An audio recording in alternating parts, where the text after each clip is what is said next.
Baiklah semuanya, Assalamualaikum warahmatullahi wabarakatuh. Selamat bertemu kembali dalam mata kuliah Pendidikan Anti Korupsi. Pada kesempatan ini kita akan membahas tentang dampak masif korupsi. Adapun kompetensi yang diharapkan setelah saudara mempelajari materi ini, yang pertama adalah mahasiswa mengetahui akibat perbuatan dari korupsi. Kemudian selanjutnya mahasiswa diharapkan memiliki sikap empati pada perbuatan korupsi. Dan yang ketiga, mahasiswa bersedia untuk tidak melakukan perbuatan korupsi. Mudah-mudahan setelah mempelajari tema ini, saudara mampu memiliki kompetensi yang sudah Bapak sebutkan tadi. Saudara sekalian,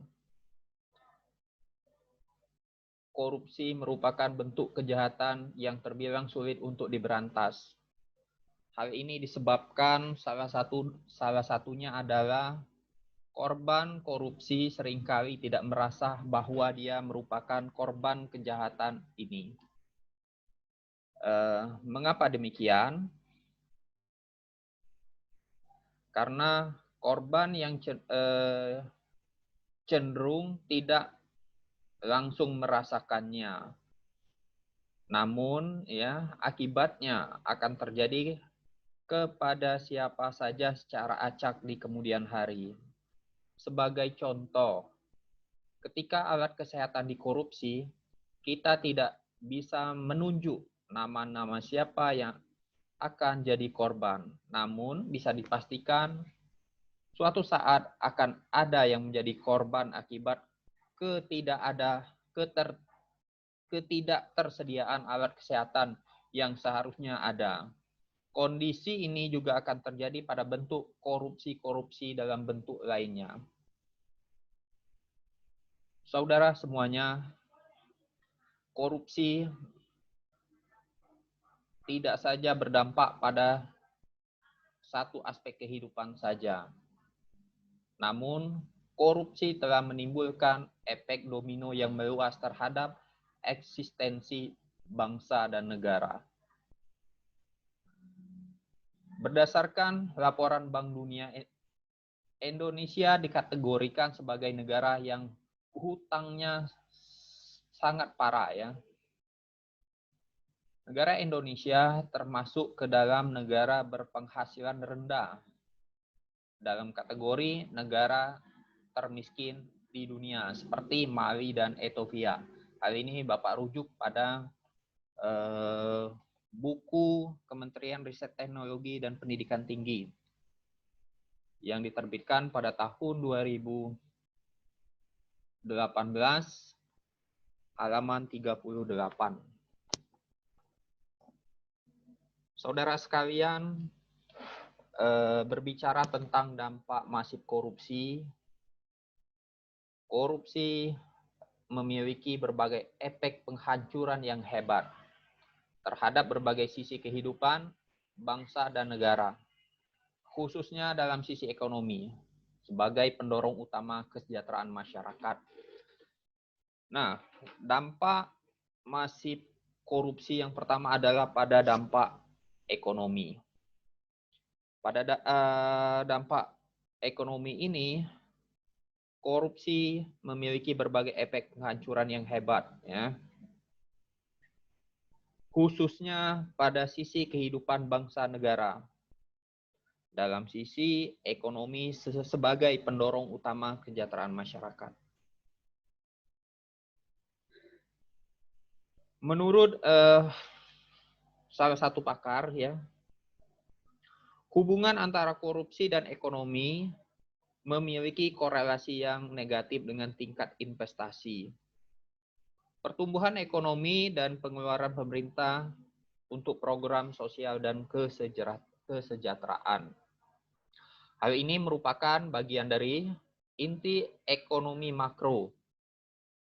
Kenyataan bahwa korupsi memiliki hubungan langsung dengan hal-hal pendorong pemerintah berupaya menanggulangi korupsi baik secara preventif maupun secara kuratif. Nah, salah satu upaya pemerintah dalam menanggulangi korupsi dari sisi preventif adalah salah satunya memasukkan mata kuliah pendidikan anti korupsi pada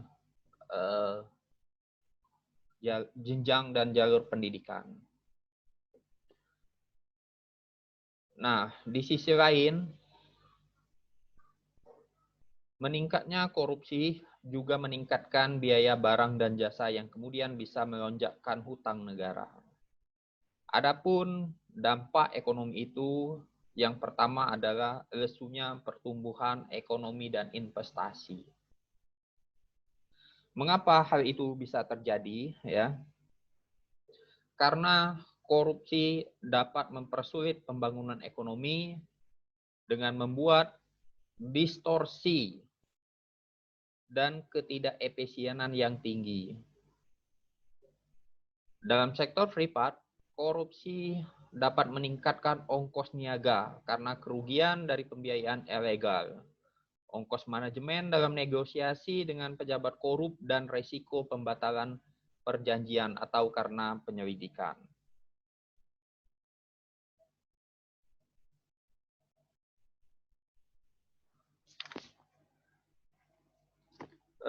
Saudara sekalian, ya,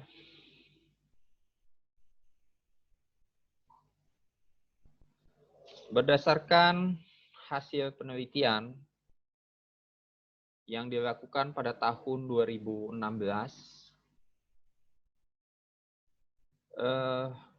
Indonesia masih sangat rawan terhadap korupsi.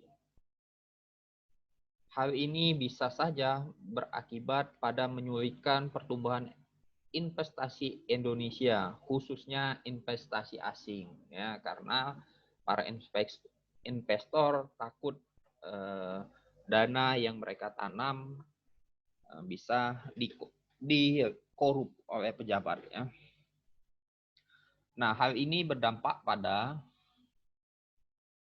pengusaha multinasional meninggalkan Indonesia karena investasi di negara yang korup akan merugikan para pengusaha, ya. Karena apa? Karena memiliki berbagai biaya siluman yang tinggi. Selanjutnya, selain dari lesunya pertumbuhan ekonomi dan investasi, dampak ekonomi lainnya yaitu terjadinya penurunan produktivitas. Semakin lesunya pertumbuhan ekonomi dan investasi, maka tidak dapat disangka lagi bahwa produktivitas akan semakin menurun. Hal ini terjadi seiring dengan terhambatnya sektor industri dan produksi untuk bisa berkembang lebih baik atau melakukan pengembangan kapasitas. Nah, penurunan produktivitas ini juga akan menyebabkan permasalahan yang lain, seperti tingginya angka PHK dan meningkatnya angka pengangguran, yang nanti ujung dari penurunan produktivitas ini adalah kemiskinan masyarakat. Oleh karena itulah mengapa korupsi digolongkan ke dalam bentuk kejahatan yang luar biasa. Selanjutnya, dampak ekonomi lainnya adalah rendahnya kualitas barang dan jasa bagi publik.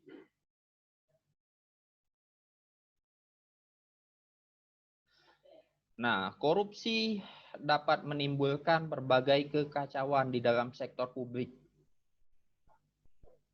Dengan mengalihkan investasi publik ke proyek-proyek lain yang mana sogokan dan upah tersedia lebih banyak.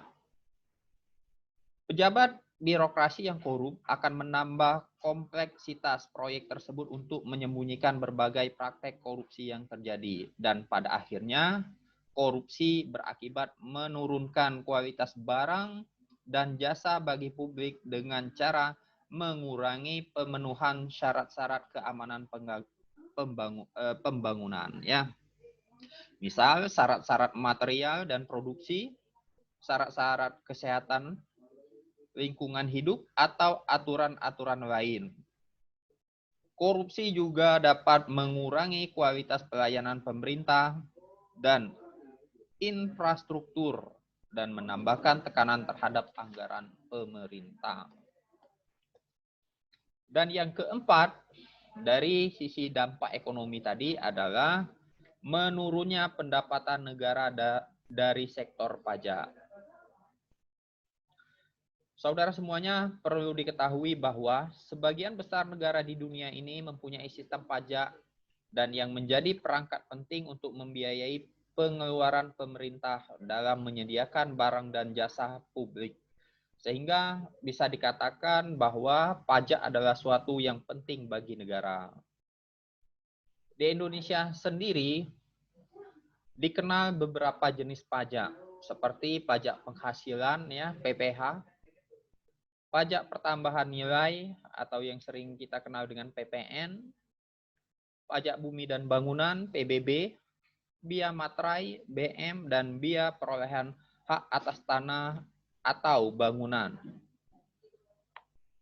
Itu jenis pajak di tingkat nasional, ya. Kemudian di tingkat pemerintah daerah dikenal juga beberapa macam pajak seperti pajak kendaraan bermotor, pajak restoran, dan lain-lain. Nah, penduduk Indonesia berjumlah lebih kurang 250 juta jiwa. Akan tetapi hanya 32,77 juta jiwa yang terdaftar memiliki NPWP. Hal tersebut berdasarkan jumlah wajib pajak yang melaporkan SPT tahunan, hanya 12,5 juta jiwa. Nah, ini berarti bahwa tingkat kesadaran masyarakat untuk membayar pajak dan melaporkan SPT tahunan masih rendah. Padahal pajak merupakan tulang punggung negara yang berkontribusi menyumbang lebih dari 85% pendapatan negara. Nah, seperti yang kita ketahui bahwasanya fasilitas-fasilitas umum seperti jalan raya, ya, rumah sakit dan segala macamnya itu penghasilan terbesarnya ditopang oleh pendapatan dari sektor pajak. Kemudian yang kelima, dampak ekonomi lainnya adalah meningkatnya hutang negara. Berbicara tentang hutang, ya, kita cenderung melihat bagaimana di pemberitaan nasional bahwasanya semakin tahun hutang negara ini semakin besar. Hal ini karena apa? Karena kondisi perekonomian dunia yang mengalami resesi dan hampir melanda semua negara, termasuk Amerika Serikat dan negara-negara besar di Eropa lainnya. Hal ini tentu saja memaksa negara-negara tersebut untuk melakukan hutang untuk mendorong perekonomiannya yang sedang melambat. Resesi dan menutup biaya anggaran yang defisit untuk membangun infrastruktur penting. Nah, hal ini, ya,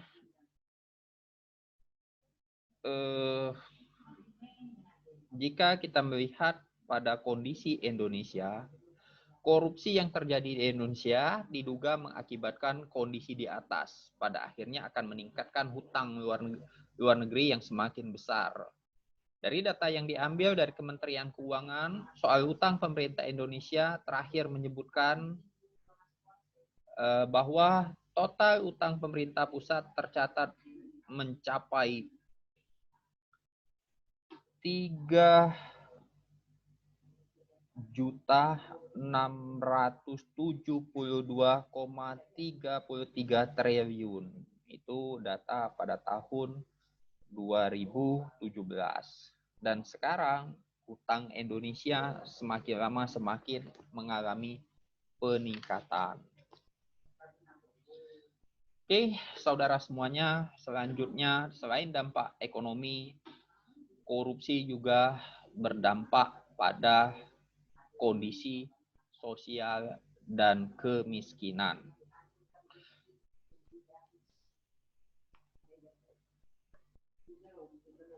Oke. Dari dampak sosial ya. Bagi masyarakat miskin, korupsi mengakibatkan dampak yang luar biasa dan saling bertautan satu sama lain. Pertama, dampak yang langsung dirasakan oleh orang miskin yakni semakin mahalnya harga jasa atau berbagai pelayanan publik, rendahnya kualitas pelayanan, dan juga sering terjadinya pembatasan akses bagi masyarakat miskin. Secara lebih spesifik, dampak sosial dan kemiskinan masyarakat ini yang pertama adalah mahalnya harga jasa dan pelayanan publik. Praktek korupsi yang terjadi membuat terjadinya ekonomi dengan biaya yang tinggi. Beban yang ditanggung pelaku-pelaku ekonomi akibat korupsi disebut dengan high cost economy. Dari istilah ini, terlihat bahwa potensi korupsi akan sangat besar terjadi di negara-negara yang menerapkan kontrol pemerintah secara ketat dalam proyek perekonomian, alias memiliki kekuatan monopoli yang besar. Karena apa? Karena rentan sekali terhadap penyalahgunaan yang disalahgunakan. Di sini dapat kita lihat bahwa perangkat-perangkat publik atau pemerintah yang diuntungkan adalah kepentingan-kepentingan yang bersifat pribadi, seperti yang sudah Bapak uraikan pada pembahasan minggu lalu. Kemudian dampak sosial dan kemiskinan masyarakat ini juga pengentasan kemiskinan berjalan secara lambat. Sebagaimana yang tercatat pada Pusat Statistik mencatat pada September tahun 2017, jumlah penduduk miskin Indonesia mencapai 26,58 juta penduduk. Jumlah tersebut memang mengalami penurunan 4,28% dibandingkan pada bulan Maret 2017 sebesar 27,70 juta jiwa. Dengan demikian, dalam waktu 6 bulan, penduduk miskin Indonesia berkurang 1,19 juta penduduk. Dan ini merupakan pencapaian paling bagus dalam kurun 7 tahun terakhir. Nah, akan tetapi, dijelaskan pula dalam catatan BPS bahwa jumlah penduduk miskin di daerah perkotaan saat ini mengalami sedikit peningkatan.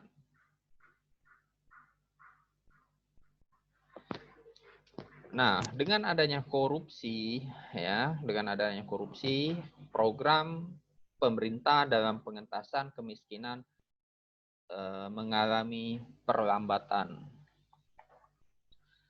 Selanjutnya, dampak sosial ekonomi dari sisi sosial dan kemiskinan.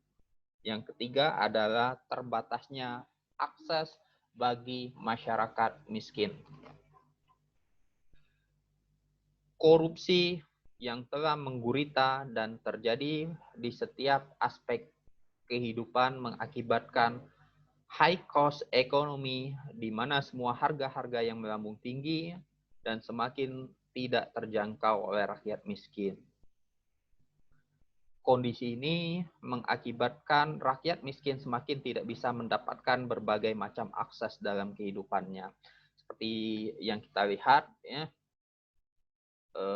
bagaimana KIS, ya, Kartu Indonesia Sehat, yang baru-baru ini diterima oleh rakyat miskin, dan sekarang banyak sekali data-data yang dikurangi. Ya, ketika orang miskin berobat dan menunjukkan kartu KIS dan setelah dicek KIS-nya ternyata sudah dinonaktifkan. Hal ini apa? Hal ini erat sekali kaitannya karena keuangan negara, ya, keuangan negara yang semakin defisit sehingga memaksa pemerintah untuk mengurangi akses terhadap pelayanan bagi masyarakat miskin. Dan yang keempat adalah meningkatnya angka kriminalitas. Nah, saudara semuanya, dampak korupsi tidak diragukan lagi dapat menyuburkan berbagai jenis kejahatan dalam masyarakat. Melalui praktek korupsi, sindikat kejahatan, atau penjahat perseorangan dapat leluasa melanggar hukum, menyusupi berbagai organisasi negara dan mencapai kehormatan. Kalau kita melihat di India ya, para penyelundup yang populer sukses menyusup ke dalam tubuh partai dan pemangku jabatan penting, bahkan di Amerika Serikat melalui suap politisi korup menyediakan proteksi kepada organisasi-organisasi kejahatan dengan pemerintahan yang korup. Semakin tinggi tingkat korupsi, semakin besar pula peluang kejahatan. Nah, selanjutnya bagaimana dengan Indonesia? Adakah kemiripan pola dengan negara-negara tersebut? Nah, ketika mengutip dari data Transparency International, terdapat pertalian erat antara jumlah korupsi dan jumlah kejahatan. Rasionalnya begini ya, ketika angka korupsi meningkat, maka angka kejahatan yang terjadi juga meningkat. Dan sebaliknya, ketika angka korupsi berhasil dikurangi, maka kepercayaan masyarakat terhadap penegakan hukum juga meningkat. Jadi, bisa dikatakan dengan mengurangi korupsi dapat juga mengurangi kejahatan lain dalam masyarakat. Selanjutnya, dampak masif dari korupsi adalah dari sisi solidaritas sosial masyarakat semakin langka dan terjadinya demoralisasi. Saudara-saudara sekalian, korupsi yang begitu masif yang terjadi membuat masyarakat merasa tidak mempunyai pegangan yang jelas untuk menjalankan kehidupan sehari-hari. Kepastian masa depan yang tidak jelas serta himpitan hidup yang semakin kuat membuat sifat kebersamaan dan kegotong royongan yang selama ini dilakukan hanya menjadi retorika semata. Masyarakat semakin lama semakin individualis, yang mementingkan diri sendiri dan keluarganya. Hal ini bisa dimengerti mengapa masyarakat melakukan hal ini, karena memang sudah tidak ada lagi kepercayaan kepada pemerintah, sistem, hukum, bahkan masyarakat itu sendiri. Nah, hal ini juga bisa kita rasakan ya ketika kita berada di masyarakat perkotaan. Sifat individual itu sudah semakin tinggi. Orang juga semakin tidak mau atau malas membantu sesama yang terkena musibah atau bencana. Karena sangat yakin bantuan yang diberikan akan dikorupsi dan tidak akan sampai kepada yang membutuhkannya dengan optimal. Akhirnya apa? Akhirnya yang terkena musibah akan semakin menderita. Dan di lain sisi, partai politik berlomba-lomba mendirikan posko bantuan yang tujuan utamanya adalah sekedar mencari dukungan suara dari masyarakat. Bukan secara tulus meringankan penderitaan dan membantu agar masyarakat lebih baik. Nah, itu dari sisi sosial ya. Oleh karena itu dampak korupsi ini memang sangat-sangat luar biasa. Tidak salah mengapa korupsi dimasukkan dalam kategori kejahatan yang luar biasa. Kemudian dampak ketiga dari korupsi adalah runtuhnya otoritas pemerintah. Nah, di dalam pemerintah ya, korupsi bisa menyebabkan matinya etika sosial politik. Korupsi bukan suatu bentuk tindak pidana biasa karena ia merusak sendi kehidupan. Yang paling dasar yaitu etika sosial bahkan kemanusiaan. Kejujuran sudah tidak bisa ditegakkan lagi. Dan yang jadi paradoks adalah siapapun yang meneriakan kejujuran justru akan diberikan sanksi sosial dan politik oleh otoritas, menteri, aparat, penguasa, bahkan oleh masyarakat itu sendiri. Kejujuran yang dihadapi dengan kekuatan politik adalah suatu yang tidak mendidik dan justru bertentangan dengan etika dan moralitas. Pada saat ini, kekuatan politik yang sangat dominan, sehingga suatu kelompok politik akan rela melindungi anggotanya dengan segala cara. Meskipun anggotanya tersebut jelas-jelas bermasalah atau melakukan korupsi. Nah, jelas ini sangat melukai nurani masyarakat. Padahal mereka adalah wakil rakyat yang seharusnya melindungi kepentingan rakyat. Melindungi seorang koruptor dengan kekuatan politik adalah salah satu indikasi besar runtuhnya etika sosial dan politik. Baru-baru ini juga kita dipertontonkan dengan berita yang menjadi trending terkait dengan perebutan suatu partai politik. Ya. Ini juga menandakan juga bahwasanya etika sosial politik yang ada di Indonesia sedang mengalami sebuah degradasi yang besar. Saudara sekalian, selain itu, dampak dari korupsi adalah runtuhnya atau tidak efektifnya peraturan dalam perundang-undangan. Secara umum, memang peraturan dan perundang-undangan berfungsi untuk mengatur sesuatu yang substansial dan merupakan instrumen kebijakan yang berguna untuk memecahkan suatu masalah yang ada di dalam masyarakat. Diharapkan dengan adanya peraturan dan perundang-undangan ini sebagai permasalahan yang terjadi di masyarakat dapat dipecahkan dengan baik, jelas, dan berkeadilan yang pada akhirnya akan memuaskan semua pihak. Di lain sisi, yang ada di dalam masyarakat yang begitu kompleks memunculkan berbagai kemungkinan di dalam sebuah permasalahan. Secara alamiah, seorang selalu ingin dimenangkan dalam suatu perkara atau masalah, atau diposisikan dalam keadaan benar. Oleh sebab itu, banyak upaya yang dilakukan oleh seseorang dalam memenangkan perkara dan masalahnya di depan hukum. Dari upaya yang positif dengan mengumpulkan berbagai barang bukti dan saksi yang menguatkan sampai kepada hal-hal yang negatif dan berlawanan dengan hukum, seperti menyuap, memberikan iming-iming, memberikan gratifikasi, bahkan sampai kepada ancaman nyawa.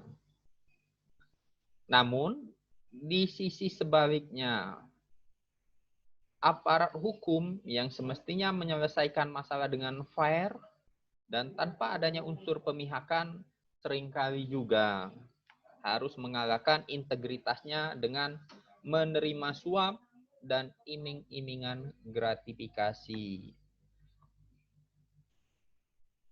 Nah, kondisi ini jelas akan mengakibatkan peraturan dan perundang-undangan yang berlaku menjadi mandul dan tidak bisa bekerja sebagaimana mestinya. Karena setiap perkara selalu diselesaikan dengan cara-cara yang korupsi atau kotor.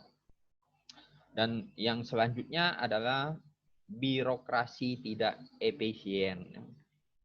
Survei pada tahun 2018 yang dilakukan oleh Political and Economic Rice konsultan menunjukkan bahwa tiga negara Indonesia, Vietnam, dan Kamboja adalah negara dengan performa birokrasi yang paling buruk di Asia. Sedang Singapura dan Australia adalah yang paling efisien. Nah, mungkin saudara sendiri pernah mengalami ya, bagaimana ketika saudara berurusan dengan birokrasi di Indonesia, bagaimana ribetnya birokrasi di negara kita. Ya. Nah, Pers menilai buruknya kinerja birokrasi di ketiga negara ini tidak hanya perlakuan terhadap warga negaranya sendiri, tetapi juga warga negara asing. Tidak efisiennya birokrasi dan persepsi korupsi ini dianggap sebagai faktor yang masuk menghalangi investasi asing masuk ke negara tersebut. Nah, dalam peringkat Pers tahun 2018, Indonesia menempati posisi nomor 3 terburuk di Asia setelah Vietnam dan Kamboja. Dari 16 negara yang disurvei, dalam standar angka 1 terbaik sampai 10 terburuk, Kamboja terbawa dengan skor 8,13, diikuti oleh Vietnam 7,90 dan Indonesia 7,57. Kemudian India 7,25 dan Thailand 7,13, Cina 7,08, Singapura menduduki peringkat telah memiliki birokrasi yang paling efisien dengan skor 1,90. Diikuti oleh Australia dengan skor 2,50. Nah, itulah gambaran bagaimana birokrasi di Indonesia yang dianggap tidak efisien. Saudara sekalian, selain ketiga dampak tadi, dampak masif korupsi lainnya juga bisa berdampak pada politik dan demokrasi. Nah, dampak politik dan demokrasi bisa mengakibatkan munculnya kepemimpinan yang korup. Tentu saja dengan kondisi politik yang carut-marut dan cenderung sangat koruptif menghasilkan masyarakat demokrasi yang rentan pula. Perilaku koruptif dan korupsi sudah dilakukan dari tingkat yang paling bawah. Konstituen didapatkan dan berjalan karena adanya suap yang diberikan oleh calon-calon pemimpin partai. Bukan karena simpati atau percaya karena kemampuan dan kepemimpinannya. Ya. Jadi saat ini kita hampir dikatakan krisis terhadap ketokohan. Ya. Jadi wakil-wakil rakyat sudah jarang sekali kita pilih karena ketokohan yang dimilikinya, tetapi lebih cenderung dominan pada seberapa besar dia mampu mengeluarkan uang untuk menyuap pemilihnya. Selanjutnya, dampak dari sisi politik dan demokrasi juga adalah hilangnya kepercayaan publik pada pemerintah. Korupsi besar-besarannya yang dilakukan oleh petinggi pemerintah, legislatif atau petinggi partai politik mengakibatkan berkurangnya bahkan hilangnya kepercayaan publik terhadap pemerintahan yang sedang berjalan. Masyarakat akan semakin apatis dengan apa yang dilakukan dan diputuskan oleh pemerintah. Apatis ini tentu saja tidak serta-merta terjadi ya. Akan tetapi apatis ini justru dimunculkan akibat ya, banyaknya kasus-kasus korupsi di lingkungan pejabat publik. Apatis yang terjadi ini seakan memisahkan antara masyarakat dan pemerintah yang terkesan berjalan sendiri-sendiri. Hal ini benar-benar harus diatasi oleh pemimpin yang baik, jujur, bersih, adil, dan amanah. Sistem demokrasi yang dijalankan Indonesia masih sangat muda, walaupun kelihatannya stabil, namun menyimpan berbagai kerentanan ya. Tersebarnya kekuasaan di tangan banyak orang ternyata telah dijadikan peluang bagi merajalelanya penyuapan. Reformasi yang dilakukan tanpa landasan hukum yang kuat justru melibatkan pembukaan sejumlah lokus ekonomi bagi penyuapan yang dalam prakteknya melibatkan para broker bahkan menumbuhkan mafia. Nah, itu ya, tunggu dampak dari korupsi ini sangat membahayakan. Selain itu juga, korupsi juga dapat berdampak pada menguatnya plutokrasi. Ya. Korupsi yang sudah menyandera pemerintah pada akhirnya akan menghasilkan konsekuensi. Konsekuensi menguatnya plutokrasi karena sebagian orang atau perusahaan besar melakukan transaksi dengan pemerintah. Sehingga pada suatu saat mereka lah yang mengendalikan dan menjadi penguasa atas pemerintah. Oleh karena itulah pemerintah menjadi kehilangan wibawanya. Hal ini terlebih lagi perusahaan-perusahaan besar yang ada ternyata ada hubungannya dengan partai-partai yang ada di kancah perpolitikan negeri ini. Bahkan menjadi ketua partainya. Tak urung antara kepentingan partai dengan kepentingan perusahaan menjadi sangat ambigu.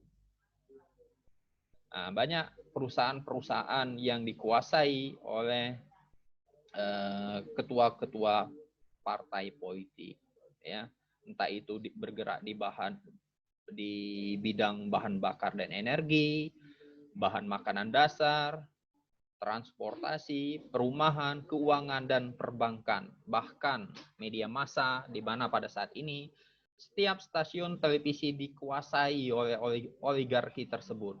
Kondisi ini membuat informasi yang disebarluaskan selalu mempunyai tendensi politik dan ini bisa memecah belah rakyat karena begitu biasnya informasi tersebut. Jadi kita kesulitan sekarang mana media-media yang memang memberikan informasi secara kredibel.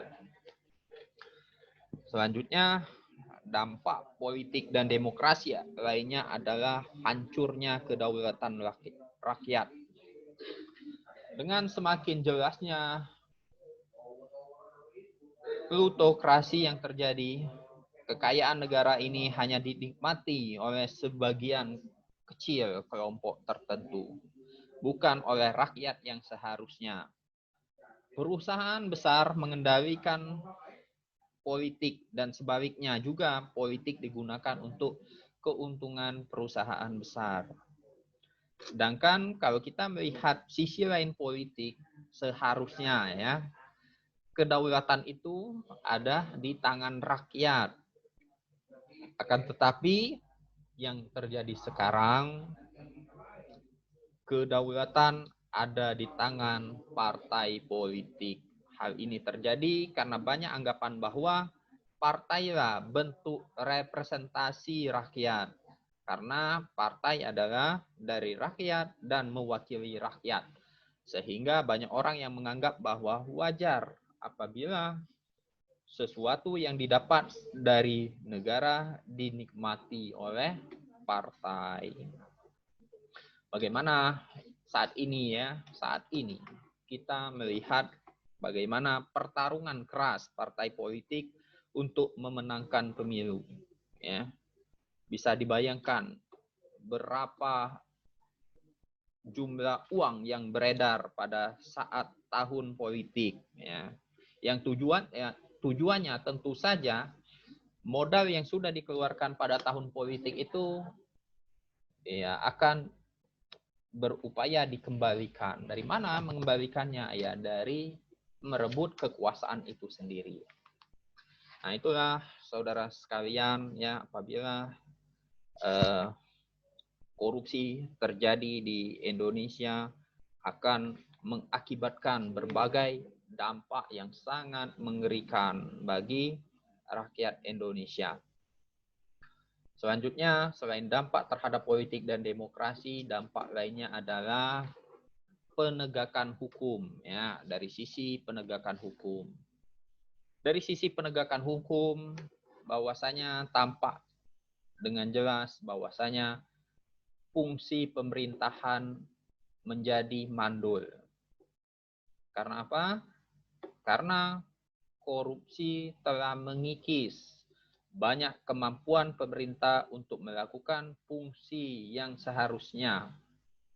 Bentuk hubungan yang bersifat transaksional yang lazim dilakukan oleh berbagai lembaga pemerintahan, begitu juga dengan Dewan Perwakilan Rakyat yang tergambar dengan hubungan partai politik dengan voternya, menghasilkan kondisi yang sangat rentan terhadap terjadinya praktek korupsi. Saudara semuanya, perlu diketahui bahwa korupsi tidak diragukan dapat menciptakan dampak negatif terhadap kinerja suatu sistem politik atau pemerintah. Memang pada dasarnya isu korupsi lebih sering bersifat personal. Namun dalam manifestasinya, ketika kita melihat secara luas, ternyata dampak korupsi tidak saja bersifat personal, melainkan juga dapat mencoreng kredibilitas organisasi tempat si koruptor bekerja.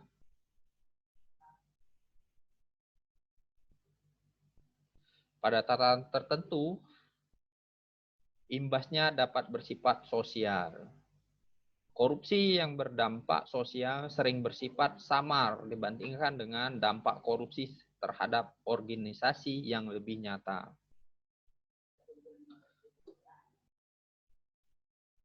Nah, dari sisi pemerintahan, dampak korupsi yang menghambat berjalannya fungsi pemerintah sebagai pengampu kebijakan negara dapat Bapak uraikan sebagai berikut. Yang pertama adalah korupsi menghambat peran negara dalam pengaturan alokasi. Nah, hal ini tentu saja akan memperlambat laju pembangunan fasilitas umum, ya, pada masyarakat. Selanjutnya, korupsi juga menghambat negara melakukan pemetaan akses dan aset yang dimiliki oleh pemerintah. Selanjutnya juga, korupsi juga memperlemah peran pemerintah dalam menjaga stabilitas ekonomi dan politik. Dengan demikian, suatu pemerintahan yang terlanda wabah korupsi akan mengakibatkan tuntutan pemerintah yang layak. Pemimpin pejabat yang korup sering mengabaikan kewajibannya. Oleh karena itu, perhatian tergerus untuk kegiatan korupsi semata. Hal ini dapat mencapai titik yang membuat orang tersebut kehilangan sensitivitasnya dan akhirnya menimbulkan bencana bagi rakyat. Selanjutnya, dampak terhadap penegakan hukum juga berakibat pada hilangnya kepercayaan rakyat terhadap negara. Korupsi yang terjadi pada lembaga-lembaga negara seperti terjadi di Indonesia dan marak diberitakan di berbagai media saat ini semakin mengakibatkan kepercayaan masyarakat terhadap lembaga tersebut hilang. Bapak mengutip pada survei oleh Global Corruption Barometer yang disusun Transparency International tahun 2017 memperlihatkan 65% masyarakat Indonesia menganggap level korupsi meningkat dari hasil-hasil survei yang mendapatkan peringkat lembaga negara yang paling korup. Yang pertama adalah Dewan Perwakilan Rakyat. Kedua, birokrasi pemerintah. Ketiga, Dewan Perwakilan Rakyat Daerah atau DPRD, yang keempat partai politik, dan yang kelima adalah kepolisian. Oleh karena itu, akhir-akhir ini masyarakat kita banyak diinformasikan melalui berbagai media tentang bobroknya anggota DPR yang terjerat kasus korupsi, mulai dari kasus suap proyek pengadaan anggaran, suap perancangan APBD, hingga kasus mega korupsi EKTP yang melibatkan Ketua DPR RI, Bapak Setia Novanto. Saudara-saudara sekalian, jika lembaga-lembaga yang seharusnya mewakili kita dalam penegakan hukum justru terlibat pada kasus hukum, hal ini jelas akan meruntuhkan kepercayaan rakyat terhadap negara. Saudara-saudara sekalian, selain dari 5 dampak yang sudah Bapak sebutkan tadi, dampak selanjutnya adalah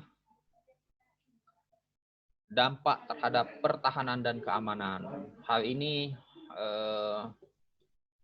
apabila terjadi, maka akan menimbulkan kerawanan Kamnas. Karena apa? Karena negara mengalami sistem lemahnya pertahanan. Ya, karena apa? Karena lemahnya alutsista dan SDM.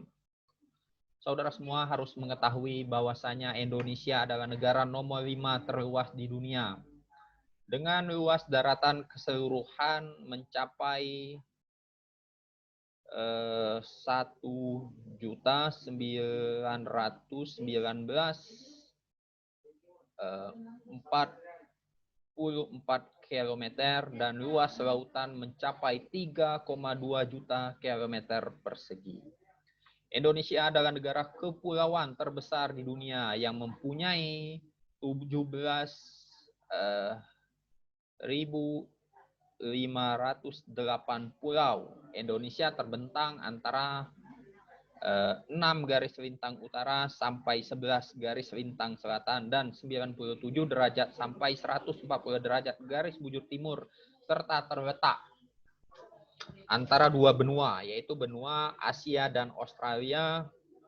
Posisi strategis ini mempunyai pengaruh yang sangat besar terhadap kebudayaan sosial, politik, dan ekonomi. Ya, saudara sekalian, kita pernah lihat bagaimana Cina seringkali melakukan tindakan pencurian ikan, ya, di kawasan laut kita. Vietnam juga seringkali melakukan pencurian terhadap ikan yang berada di laut Indonesia dan negara-negara tetangga lainnya. Hal ini menandakan bahwasanya Indonesia masih sangat memiliki kerawanan dalam sisi Kamnas. Ya, oleh karena itulah apabila korupsi terus-menerus terjadi di Indonesia, maka pemerintah akan kesulitan untuk mendatangkan alutsista yang canggih. Ya. Dengan kondisi negara yang sudah Bapak sebutkan tadi, hal ini seharusnya negara Indonesia telah mempunyai armada laut yang kuat dan modern untuk melindungi perairan yang begitu luas. Akan tetapi bisa kita lihat armada laut kita masih jauh tertinggal dengan negara-negara yang sudah Bapak sebutkan tadi, negara-negara yang mencuri dan masuk ke perairan Indonesia. Kita sangat berharap, ya, Indonesia memiliki alutsista yang kuat, pesawat-pesawat yang canggih, yang dapat melengkapi kekuatan TNI kita. Sayang sekali, ya, padahal TNI kita ini sangat luar biasa. Sangat kemampuan individual, kemampuan tim TNI kita ini sangat ditakuti oleh negara-negara lain. Akan tetapi memang alutsista yang dimiliki TNI kurang begitu mendukung. Selanjutnya adalah lemahnya garis batas negara. Hal ini juga sudah Bapak sebutkan bahwasanya Indonesia posisinya berada pada banyak negara ya, seperti Malaysia, Singapura, Cina, Filipina, Papua Nugini, Timur Leste, dan Australia.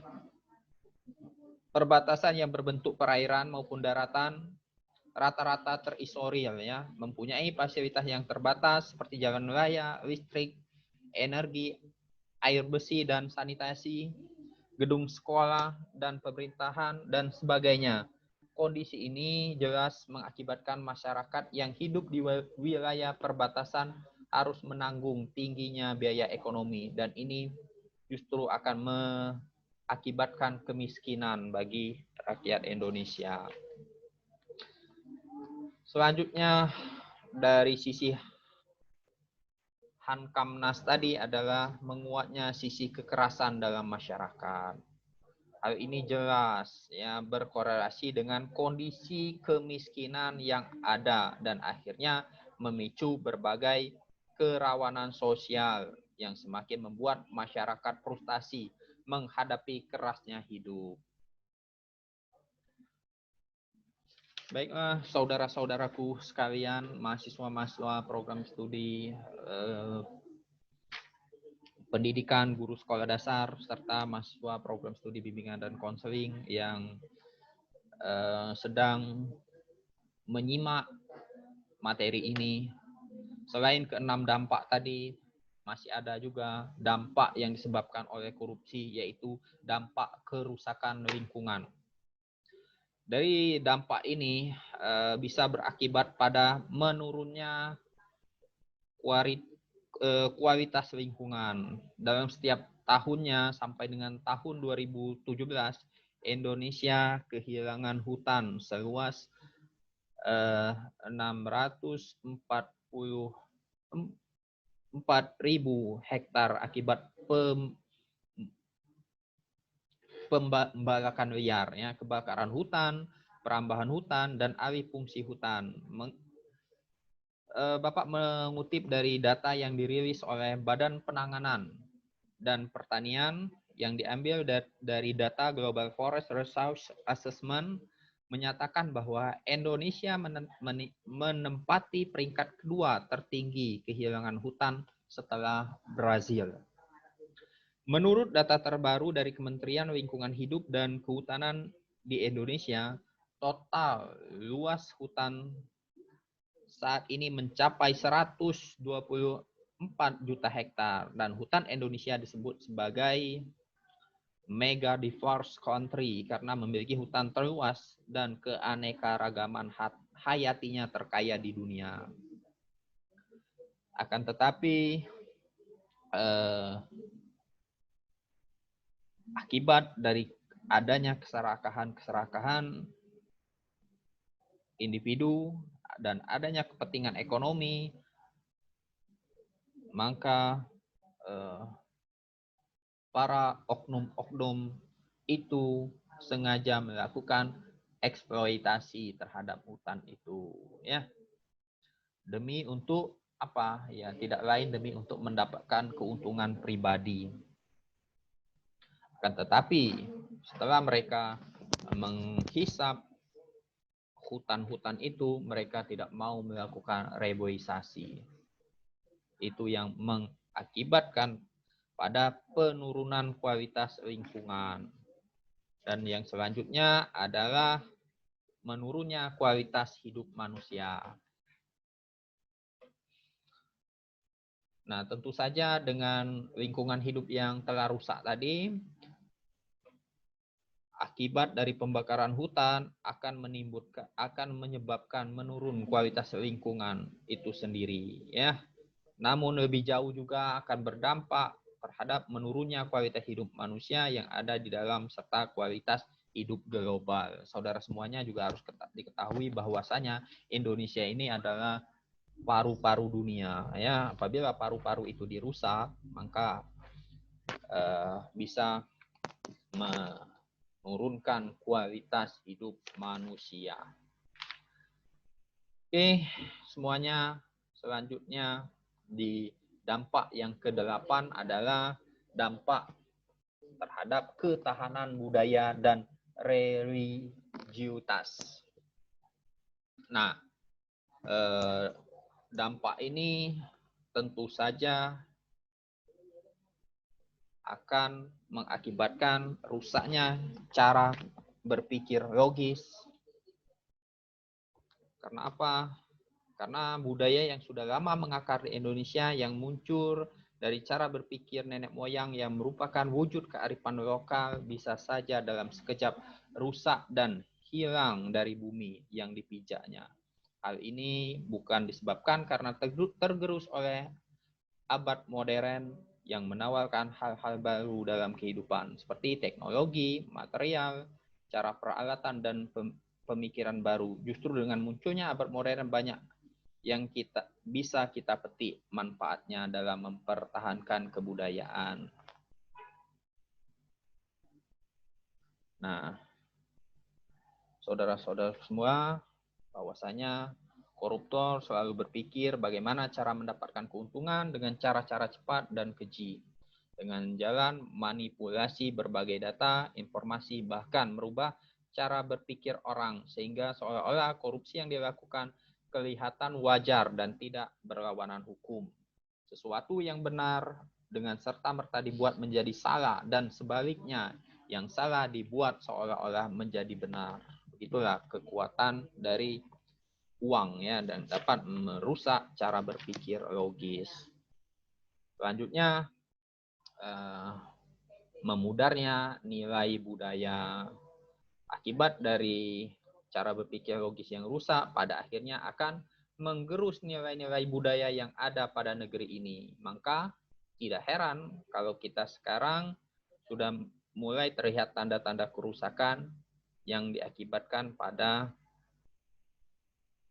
bagaimana orang yang benar dan baik menjadi sangat sulit untuk menduduki posisi yang seharusnya, ya. Jarang kita mendapatkan pejabat-pejabat yang baik dan benar mendapatkan posisi. Selanjutnya yang terakhir adalah bergesernya religiusitas masyarakat. Bangsa di Indonesia merupakan bangsa yang sangat religius. Hampir semua agama yang ada di dunia serta kepercayaan terhadap Tuhan Yang Maha Esa dan tumbuh di Indonesia. Pengakuan religiusitas bangsa Indonesia tercermin dalam sila pertama, ya.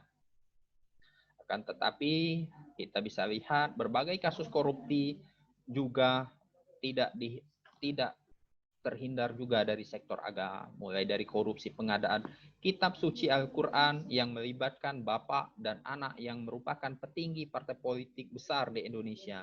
Kasus ini tentu saja begitu melukai masyarakat, ya. Bagaimana bisa Al-Quran yang begitu suci dananya juga bisa dikorupsi. Selanjutnya kita lihat lagi bagaimana korupsi dana haji yang melibatkan petinggi dan pejabat tinggi di Kementerian Agama juga meninggalkan situasi miris dan memilukan. Haji merupakan impian seluruh umat muslim, ya.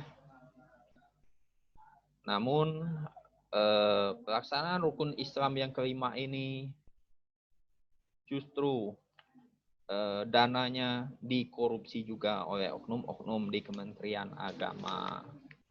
Baiklah, saudara sekalian, itulah dampak masif dari perbuatan korupsi, ya.